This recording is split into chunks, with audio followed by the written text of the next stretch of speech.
Good morning, everybody, or good It's late. evening, or good day, or whatever time it is. Nope, Welcome back to it's late. Dave.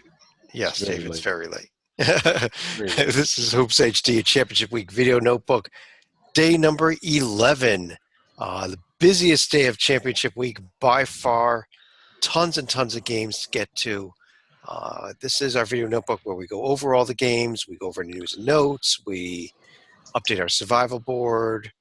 What else do we do? We have a trivia contest at the end of the show. It's rigged. It's rigged against me. And it's late. And it's late.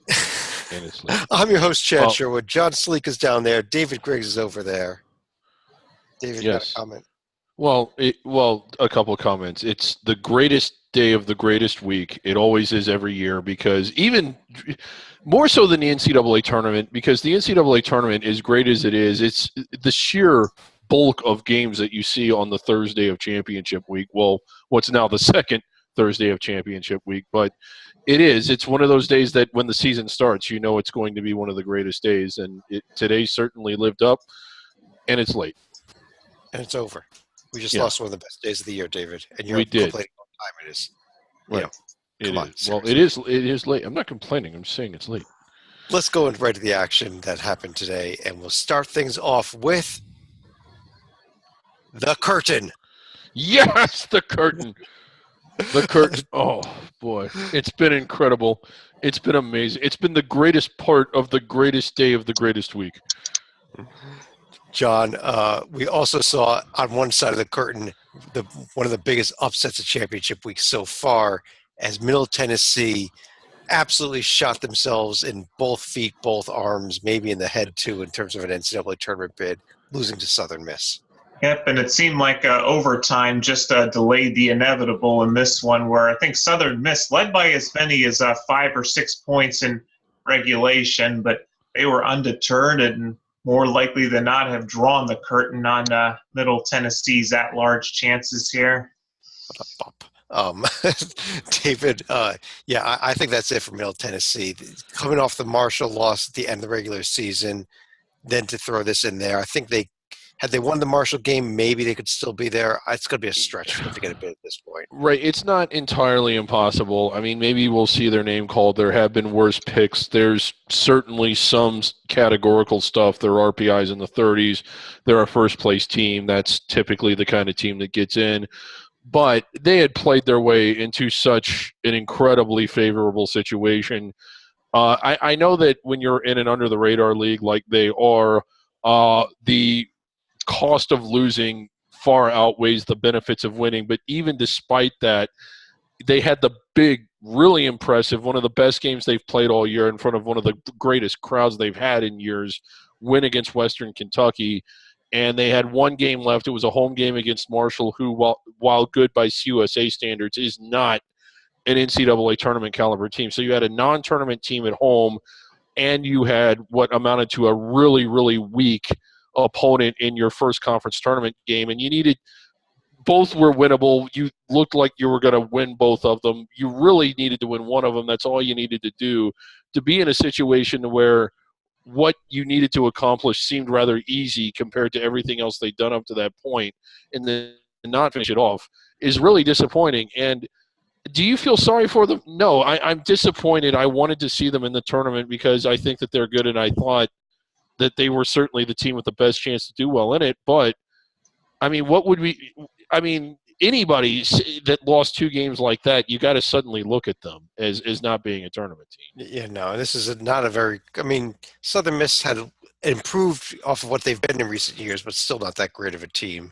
Though great congrats to Doc Sadler and his squad moving on to face Marshall, who took care of San Antonio really easily. John, the other good game that was Old Dominion, got a battle from Louisiana Tech, did pull it off on the B side of the curtain over there, and they get Western Kentucky tomorrow.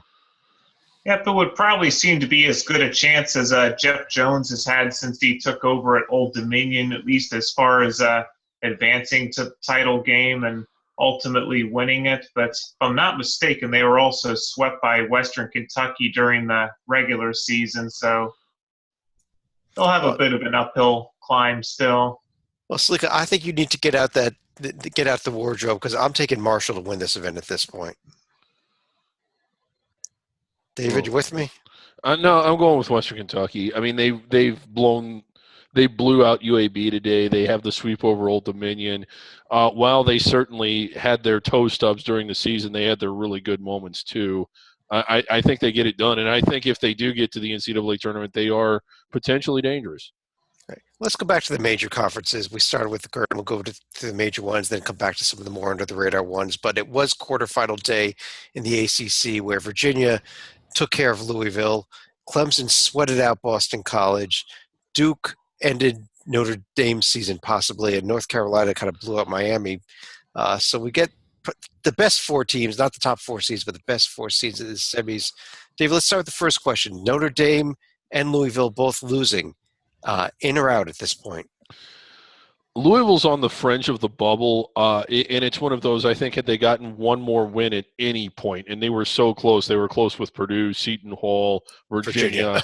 Certainly, and many, many others. If they get one more at any point along the way, I think that they're a lot safer. Right now, I do think the committee will take them, but not necessarily. It'll be close, and if they do get in, they may not even get inside the first four. Yeah, and who was the other team?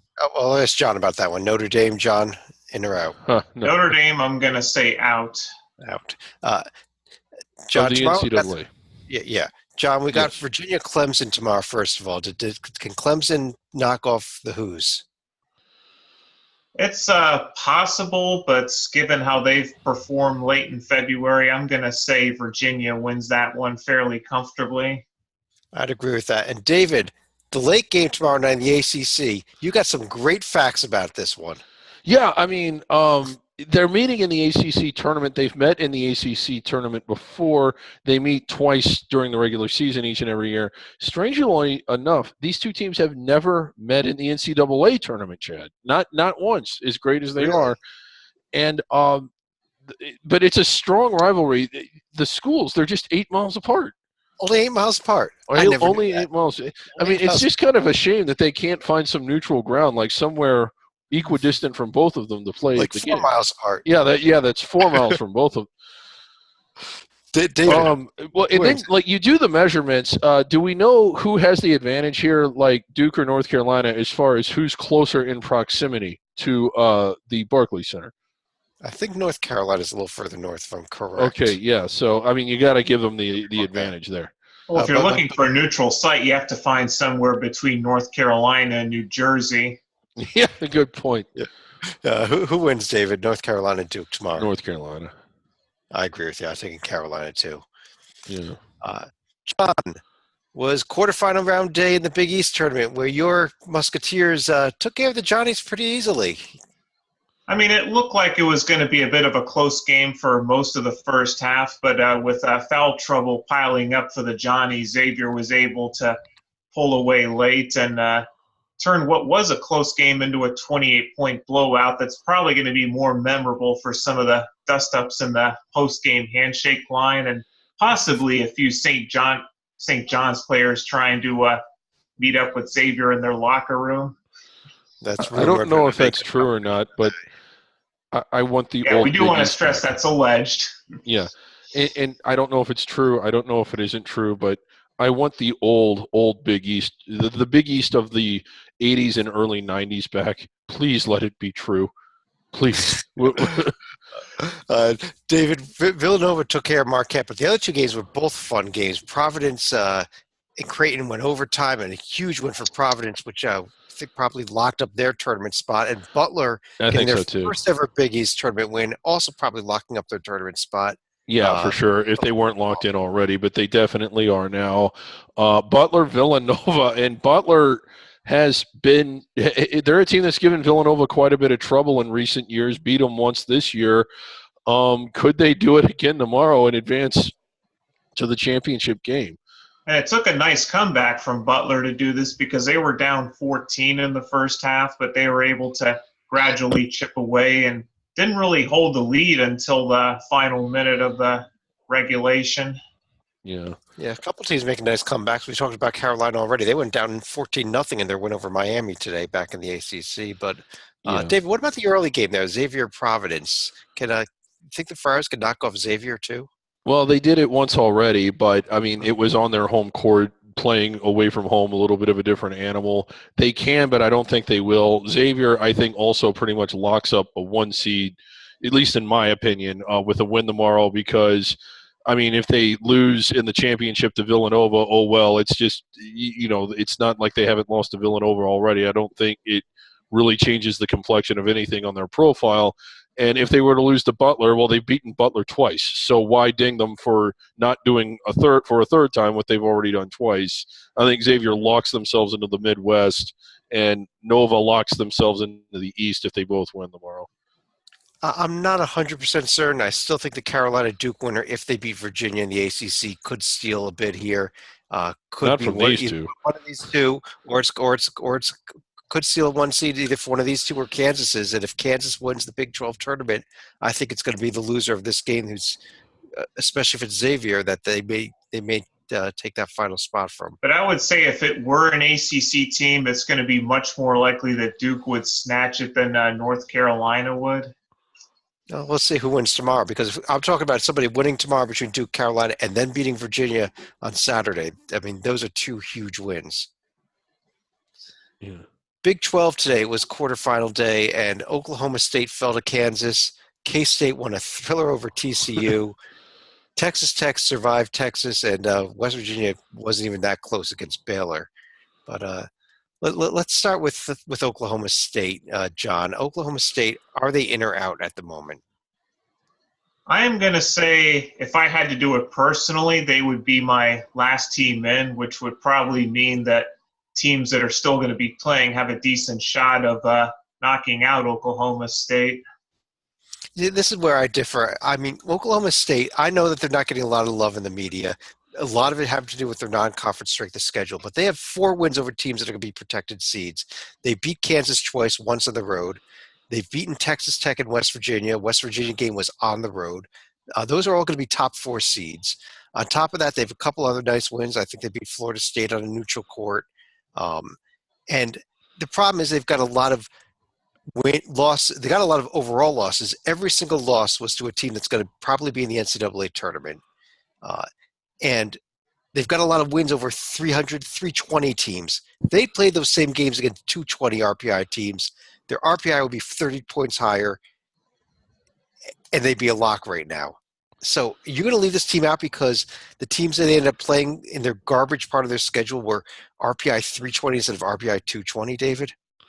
Well, I wouldn't, but I do think that there's something, even if it's subconscious, about an RPI as poor as theirs. I think they should be in. I certainly think our committee is going to take them. We'll show you that here in a little bit. But I don't know if the actual committee will.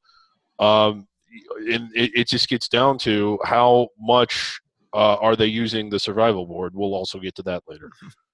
Yeah, Texas and Baylor, both of their losses today, still both teams that are not comfortably in at this point. I think they both will make it. There's a lot of people that don't think Baylor will. There's some people that don't think Texas will. So a few things to be found out here in the next few days on those two teams as well. Let's go to the SEC, where it was second round day, and we had a thriller between A&M and Alabama. Yeah, we did, and it keeps Alabama's season alive. Without that win, I think they'd be done. I don't know if they're in yet. They're probably not, but they're still playing. And, wow, what a matchup they have tomorrow. It's a rivalry game in a game that they really need to win. So it's important on paper, off paper, and it could make the difference as to whether they're going to the NIT or the NCAA. Yeah, and then Georgia knocks off Missouri. Michael Porter does play fairly unimpressive in his first game back, and now his next game will be in the NCAA tournament, presumably. John, anything you took away from that? My guess is Missouri might be looking at an 8-9 game or maybe 7-10 as a 10 seed, because this almost felt like a home loss of sorts for Missouri, given that they were playing just down the road from their campus. Yeah, The games coming up tomorrow, David. The night games are Tennessee, Mississippi State, Florida, Arkansas. We also got the Kentucky, Georgia, the Auburn, Alabama game. What do you see happening tomorrow? Any upsets here? Potentially. Auburn kind of sputtered down the stretch. I mean, they should be jacked for the game tomorrow, but they haven't been quite the same in the last couple of weeks, I think, dealing with injuries and whatnot.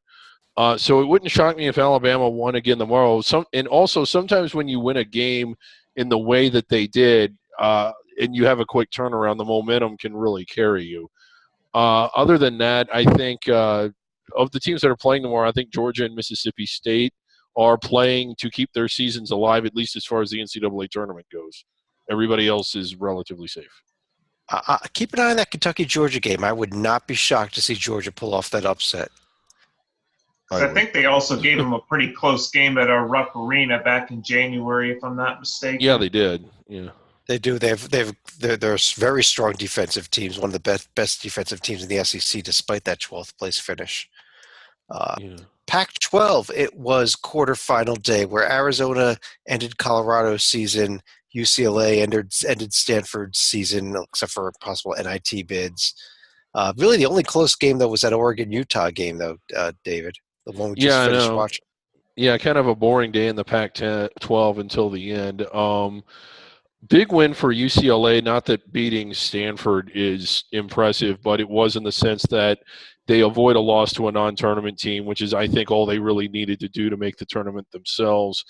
Sets up what I hope is another 1 second timeout game tomorrow against Arizona. I don't care who calls it. It's just at the end of the game, I want the team that's ahead to call timeout with 1 second left.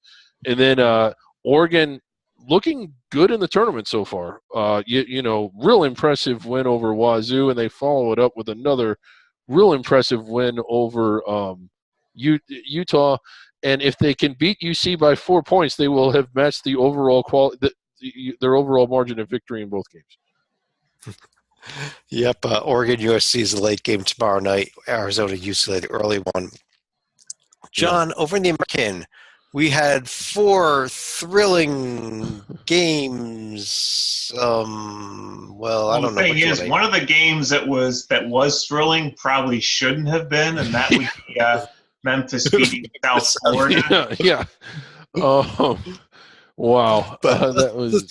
Talk more about tomorrow's matchups here. Did you see anything crazy happening with the top 3 seeds who are all look like locks for the NCAA tournament? Could Houston, Wichita, or Cincinnati fall tomorrow? I don't think Houston's going to have to worry about a home court disadvantage if you've seen some of the crowds in the American. I mean, granted, it will be in Central Florida's backyard, but I would also watch out for Wichita State and Temple under normal circumstances, but not the way Temple has been closing out their season. So I'm going to say it's actually going to be more chalky tomorrow.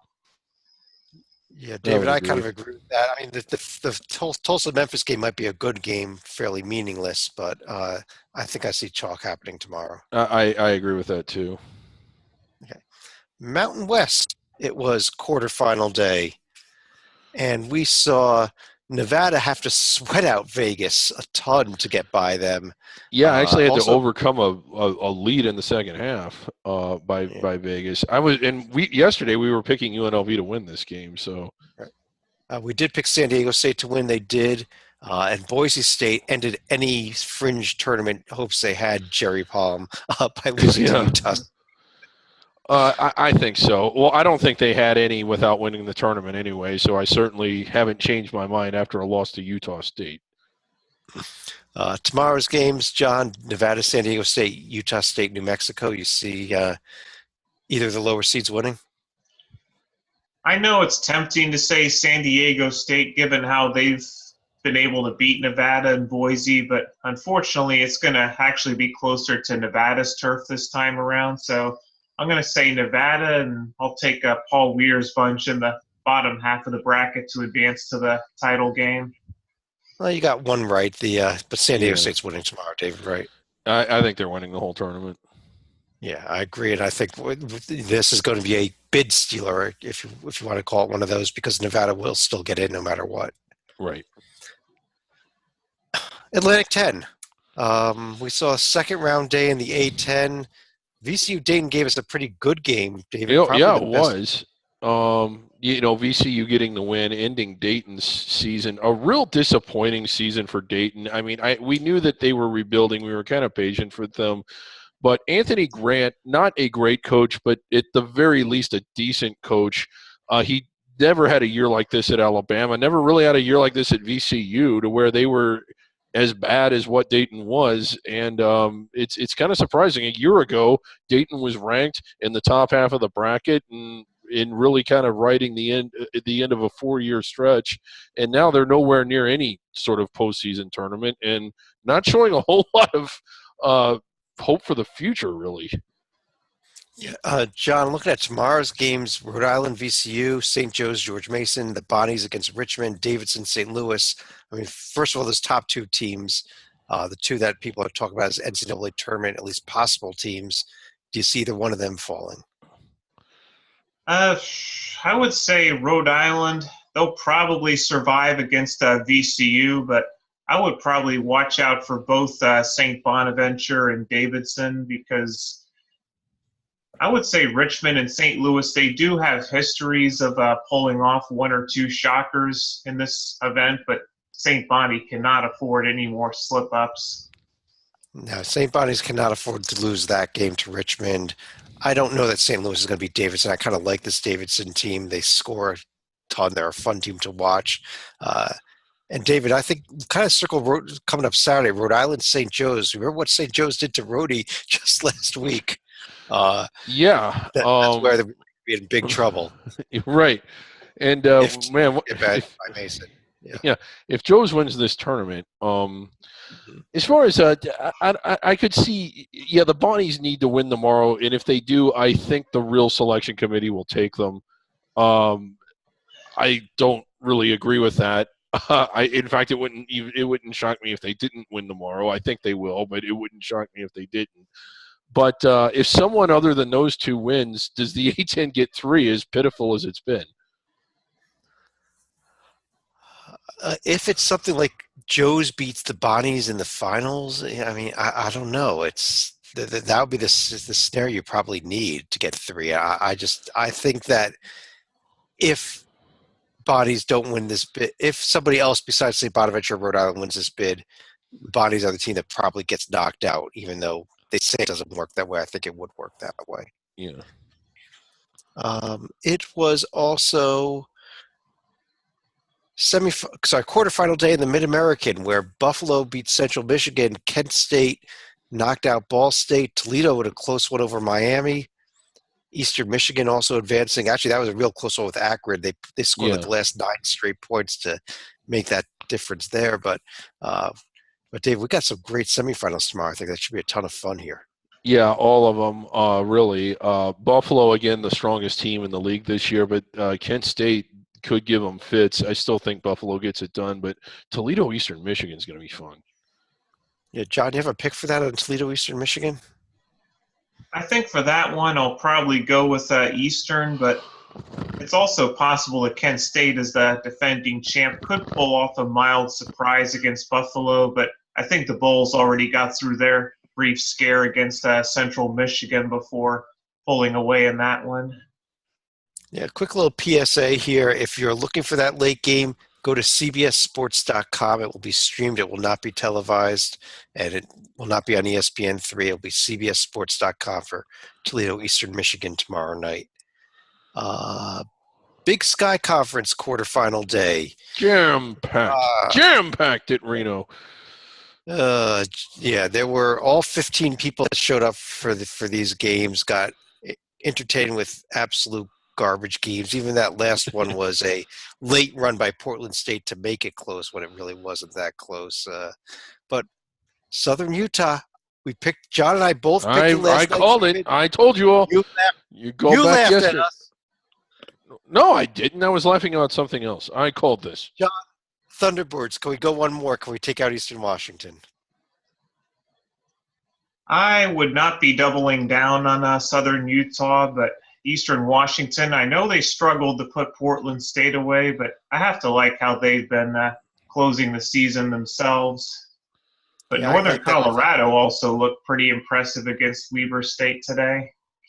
Northern Colorado, I think, could give Montana a scare. I think Southern Utah's probably out of gas here. They're not a very deep team. They've got a couple of really good players, and having to play back-to-back days is going to hurt. David, what do you think? I agree with that. I think Montana gets it done. I think Montana gets it done. Okay.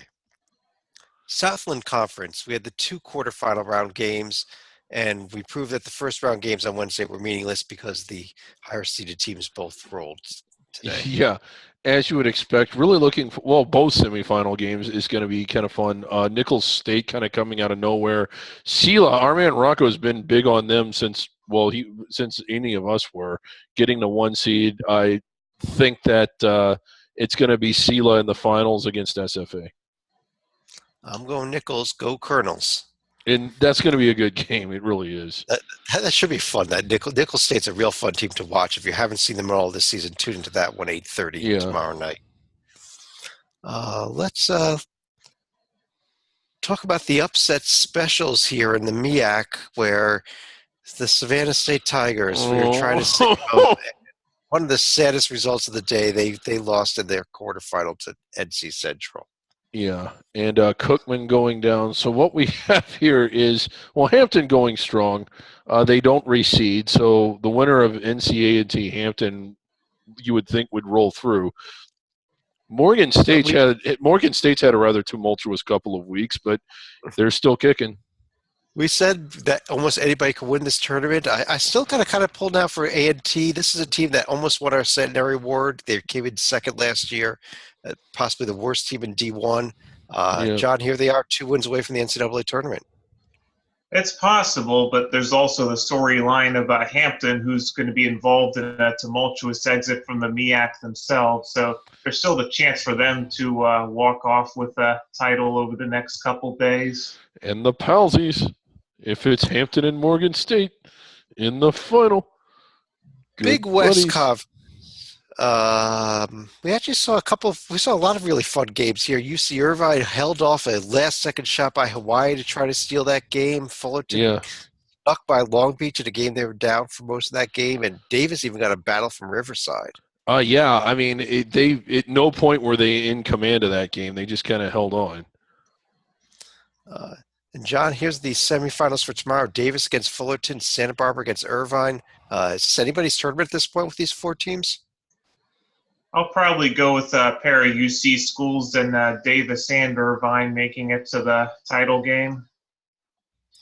I don't know, David. I just think that both these games could go either way. I'm kind of with you. I mean, I think it's kind of a coin flip the rest of the way. I mean, any 4 of these teams can win this. But I have to go for a divine matchup here. Yeah. Yeah, I do. We're doing it again. We're doing it again. I'm with you, John, in the divine matchup. Irvine, Santa Barbara has a very short bench, if any bench at all. I think playing 3 games in 3 days is going to be rough for them. So I like that. I like the Davis Irvine, the divine matchup. Yeah. A couple of years ago, the Grand Canyon Antelopes were our team of the people. Today, they got their first ever WAC tournament game, David. Yeah. Struggled, but the Lopes won. They did, and it wasn't easy. And again, they had a huge contingent of fans at this game, and they're sweating out a team that you'd have thought they would have just run away from. Doesn't get any easier tomorrow against a really good Utah Valley team. New Mexico State, no trouble, and we didn't think there would be any in their game. So the chalk holding, and we thought the semifinals would be good if it did, and I'm looking forward to both these tomorrow. I have a feeling New Mexico State might roll Seattle also. They got revenge on the mind after Seattle beat them earlier in the year, but I think the Utah Valley Grand Canyon game could be one of the better games of the day. Yeah. John, we are back in action tomorrow night in the Sun Belt after a day off today. It is quarterfinal round day. Louisiana, Texas State, Georgia State, Troy, Georgia Southern, Louisiana, Monroe, and Texas Arlington playing to be determined. That's the other problem with Texas Arlington is because they've also been a disappointment, and they're another team that you can't rely on to win games in the Sun Belt. So there's a good chance App State may be moving on, but I don't think they'll be able to get beyond Louisiana. I like the bottom of this bracket better. I think that Georgia State, Georgia Southern will roll David. I could see an upset, especially. I could see upsets on the top half of the bracket. I'm still not sold on this Louisiana team. I'm not either, but I don't think they're going to have any trouble with Texas State. Well, we'll see. Back action tomorrow, also in the SWAC. Well, so we're told. It's not on television. It's not on TV. This is TBA. TBA means go to Houston if you want to see the game. But Pine Bluff Southern, Prairie View, Texas Southern. The winners of these games will play on Saturday, and even though it's not on the screen there, the winner of that Saturday game, my understanding at least, was they're going to be going up against Grambling, who received a waiver to play in the NCAA tournament. Am I correct? Yes. Well, I mean, one was filed, and we're just waiting. Well, no, we're not waiting. I mean, they didn't say it wasn't accepted, so I'm assuming it was. Well, wait, David, didn't you get the paperwork saying it was accepted? No, I don't think they send that out. I think they just tell you if it wasn't. I mean, wouldn't they have told us if it wasn't accepted? You'd think they'd tell you if you weren't eligible for the tournament. Well, are we certain that we're going to play a game Sunday? It's not even on the screen today. Well, why'd you take it off? John, you take it off? Nope, I haven't touched the bracket.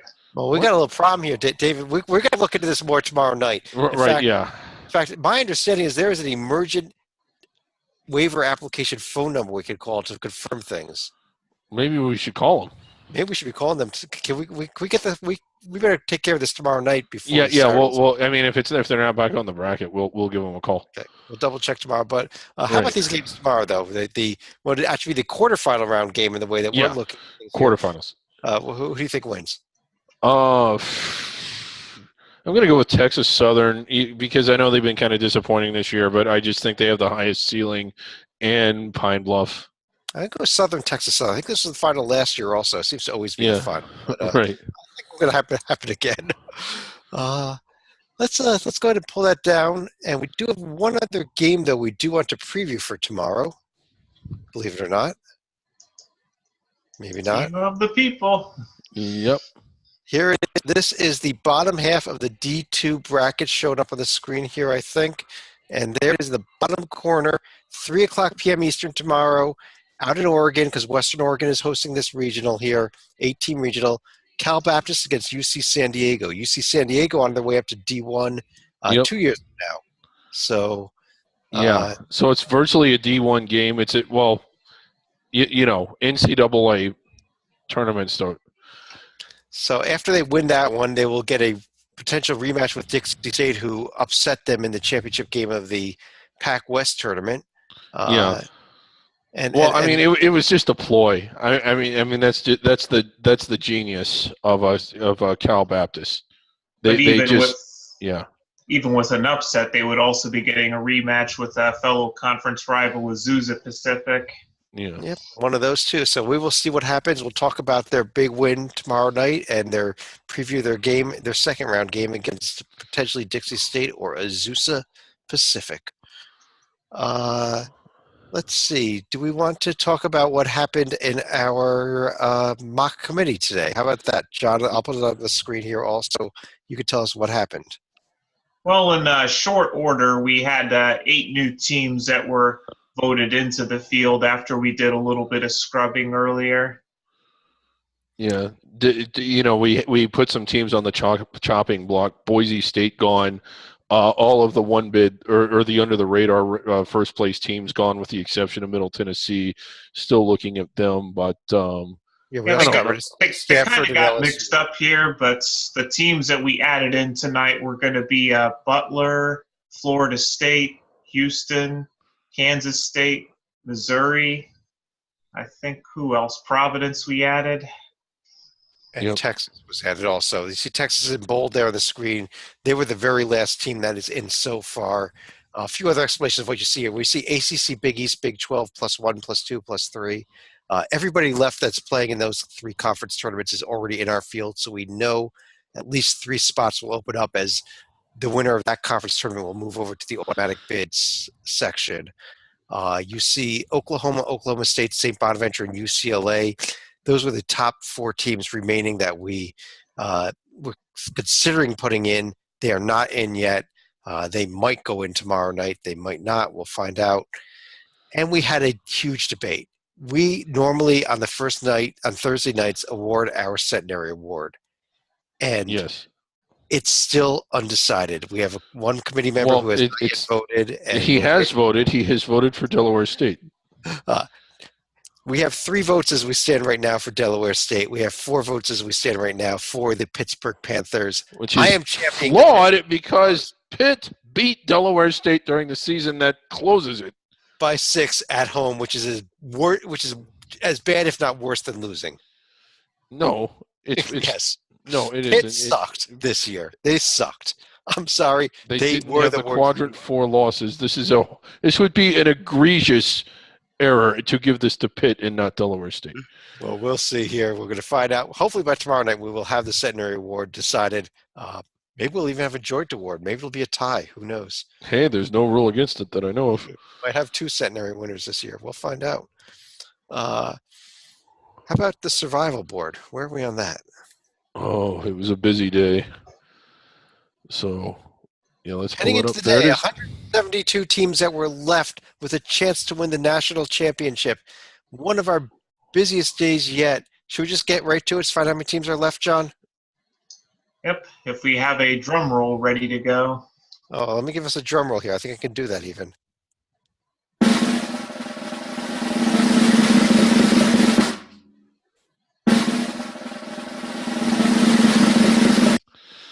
So we're down the one.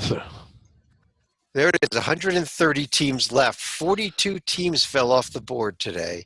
And a lot. Some teams got locked up. Some teams got knocked off. David, want a little explanation here of why we do this? Well, we do it to help the selection committee.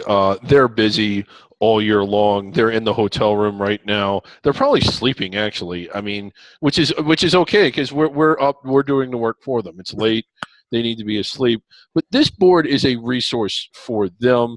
It's available to them in the committee room. People have questioned me when I say that. They're like, we've never heard of such thing. Well, no, it's in there. They have computers. They have the internet. So this is available to them, is it not?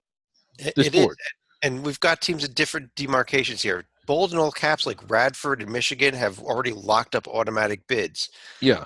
Bold and regular type, not all caps, is a team that is a lock. So if they are sitting there, John, and they're saying, should we put West Virginia in or not? Do we need to spend a couple hours debating that? We just saved them a couple hours. Yeah, we did. West Virginia. Each and every team, yes. We don't need to debate West Virginia, but we do need to debate teams like Baylor, Oklahoma, and particularly Oklahoma State among our committee. Yeah, Yes, and this is where it gets challenging. Wouldn't you say that that's the hardest piece of this for them because it's not done for them?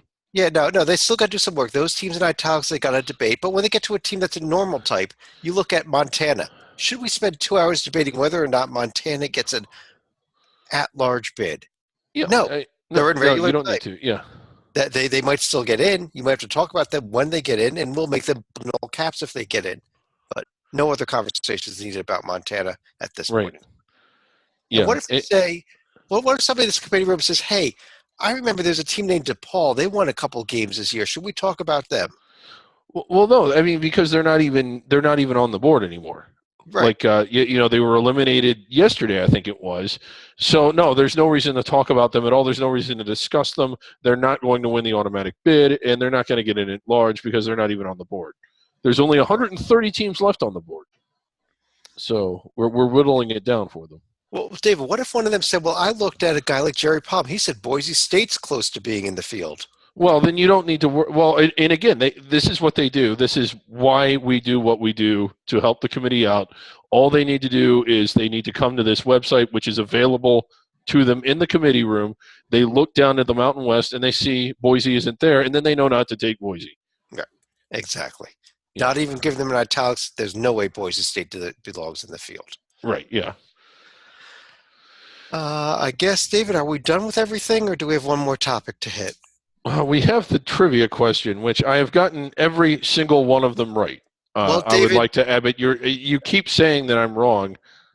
Your answers are clearly wrong. I mean, blatantly false answers that David, we've had David, all throughout championship week. here's the way it works. We have a trivia contest. What we've been doing every night is our panel of Hoops HD experts has put together a question that we have read on the Experts are air. complete more. These Ask experts David. If don't David know. can give us the answer that's in the envelope here, he gets out of the puppet bunker. And he gets free. He can eat. He can take a shower, which I don't think he's done. Who knows what else he hasn't done in there? I don't know. I don't try. I really don't like it in the puppet bunker, but these are stupid questions.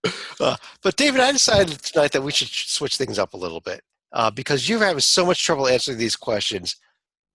I'm going to change things up. I changed the rules on you. Well, yeah. I'm going to ask the question, but I ask it to John, and I'm going to have John give the answer. If John gives the right answer, we're going to let you out because you cannot get these answers. You've been awful at them. I'm helping you out here, David. Oh, gee, thanks. John, the trivia question. North Carolina, they'll be playing tomorrow against Duke, 8 miles apart. North Carolina plays its home games in an arena commonly known as the Dean Dome. Name the former North Carolina head coach whom the building is named after. So it's Dean Smith, John. It's Dean Smith. Just say it's Dean. Say it's Dean Smith. John, that's the right answer. John, you're answering. I am going to go ahead and say it's actually going to be his protege, Bill Guthridge. Oh, my God. No, that's not the right answer, John. It's Dean Smith. John, it's Dean Smith. The correct answer is... John, it was Dean Smith. The Dean Dome is obviously named after James Dean. Oh, no, it wasn't. It was not.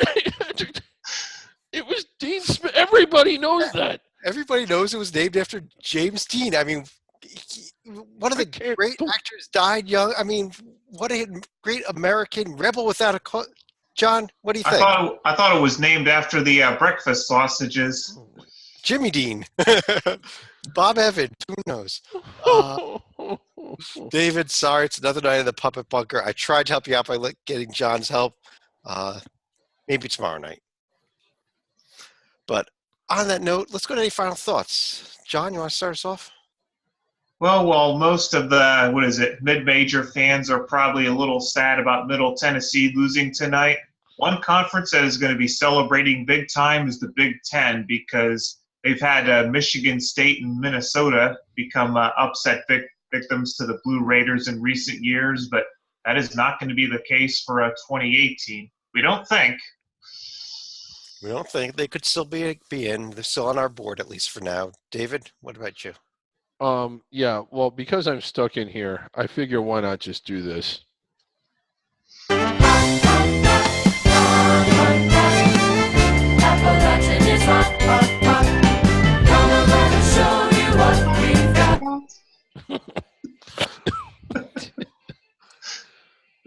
I don't even know what to say anymore, other than on behalf of David Griggs, John Stalik, I'm Chad Sherwood. We'll be back again tomorrow night if we're still alive and sober, and we'll get the Grambling waiver James Dean right is away. not named. It's not named after Yes, James Dean. It's not named after James Dean. American icons. Have a great night, everybody.